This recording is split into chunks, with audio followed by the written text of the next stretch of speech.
This is the ATEM Mini Pro from Blackmagic. It's currently in the market for €351, and all of the reviews I've seen so far seem to miss the biggest question one would get after purchasing this. How do I actually use this device? In this video, I hope to solve that question and give you my honest opinion. First of all, I have to say that I'm not an expert on doing live streams, so this is a very amateur first impression on this device. Once I started to play around with it, it seemed promising. The fact that you could very easily switch in between camera angles live, have it right next to you all the time, be able to throw in all kinds of effects. But my first challenge with the ATEM Mini Pro showed up when I installed their software from the Blackmagic website.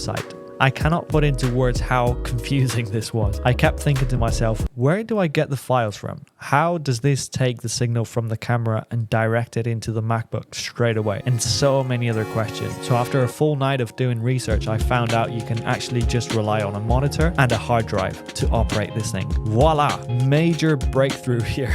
If you want to know how to actually set it up, you can skip to this time frame of the video. So once I managed to figure out how this thing actually worked, I thought it was super fun to use. As someone who would sit behind the scenes operating this thing, I thought it made the whole process of filming a podcast or even doing a live stream so much easier and also interactive. My overall thoughts after a week of use of the ATEM Mini Pro is that if your content relies heavily on making tutorials and you have to switch cameras all the time, camera A to camera B to camera C, or you do podcasts regularly or even live stream, this ATEM Mini Pro is an absolute game changer. It's going to make your whole workflow so much easier and smoother. It's going to save you a lot of hours of editing, but a big disclaimer though. In my case, I needed 4K footage to come out of this thing. So if this is also your case, you will have to go for its bigger brother, the ATEM Mini Pro ISO.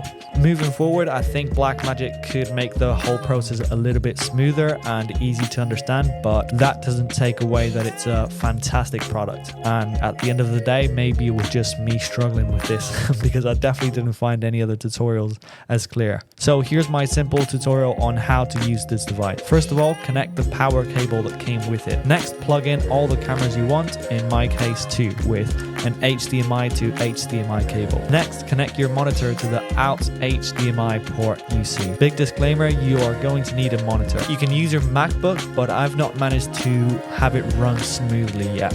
So instead, I connected a monitor. The function of the monitor is obviously to have a preview of all the cameras. Next, if you're also going to rely on audio, you have both ports here. And lastly, I would personally recommend connecting an SSD drive so that the files are created there directly. That way you won't need a laptop, which will make your whole setup easier to use. I hope this video was helpful. It definitely took me a few tries to get this setup going. If you've liked this video, please consider subscribing, and I will see you guys next week.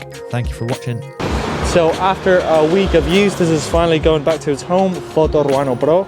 If you guys ever are in need of any camera gear and happen to be in Mallorca, I would highly encourage you to go to this store here, Photo. They have all your camera needs and they are very, very good.